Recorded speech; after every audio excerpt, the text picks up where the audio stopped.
তো hello guys, welcome back to my YouTube channel. তো অনেক দিন পর একটা ভিডিও নিয়ে আমি তোমাদের সামনে হাজির হয়েছি। আর নতুন বছরের পুজো তোমাদের সকলের কেমন কাটছে অতি অবশ্যই জানিও। আর দুর্গাপুরের বিভিন্ন জায়গায় ঠাকুর দেখলাম আর সেটা তোমাদের সামনে তুলে ধরেছি। তো কোথাও যাবে না, ভিডিওর প্রথম থেকে শেষ অবধি দেখতে থাকবে, আশা করবো খুবই ভালো লাগবে। তো চলো বেশি দেরি না করে শুরু করা যাক।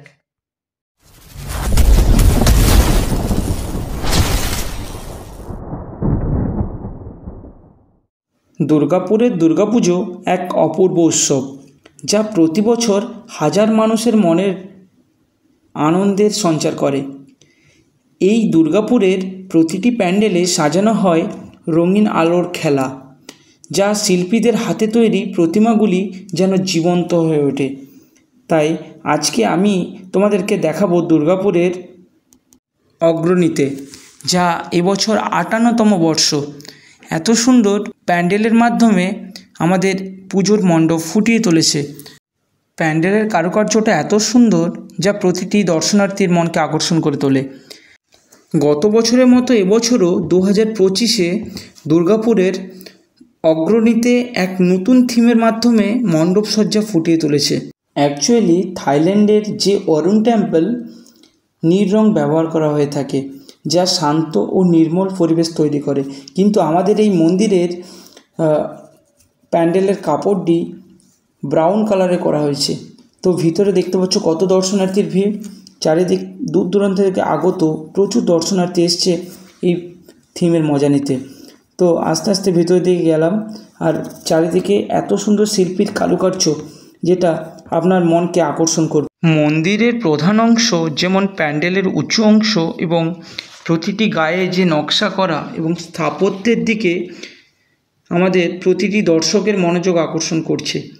এই প্যান্ডেল তৈরির জন্য ব্যবহৃত উপকরণগুলি বেশ অভিনব, যেটা আমরা চেষ্টা করছি থাইল্যান্ড মন্দিরের ঐতিহ্য সংস্কৃতি ফুটিয়ে তুলতে। তো মায়ের দর্শন করলাম, তো আপনারাও দর্শন করুন। প্যান্ডেলের ভিতরে থাকা ঠাকুর এবং থাইল্যান্ডের মন্দির থেকে অনুপ্রাণিত এই প্যান্ডেলটি দেখতে আসা মানুষেরা মুগ্ধ হচ্ছেন। এখান থেকে থাই সংস্কৃতির ছোঁয়া এবং দুর্গাপুজোর এক অন্যরকম আনন্দ মিলেমিশে একাকার হয়ে গেছে।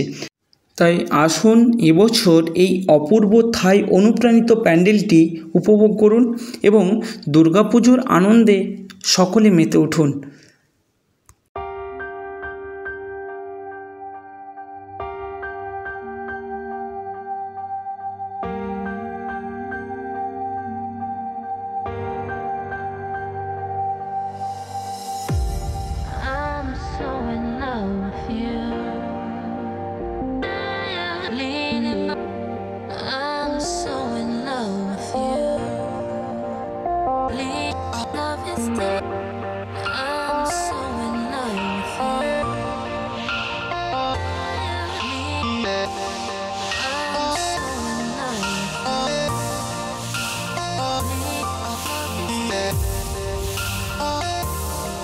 আমাদের এই ভিডিওটা যদি ভালো লেগে থাকে অবশ্যই একটা লাইক করুন, আর চ্যানেলে নতুন হলে অবশ্যই চ্যানেলটিকে সাবস্ক্রাইব করতে ভুলবেন না।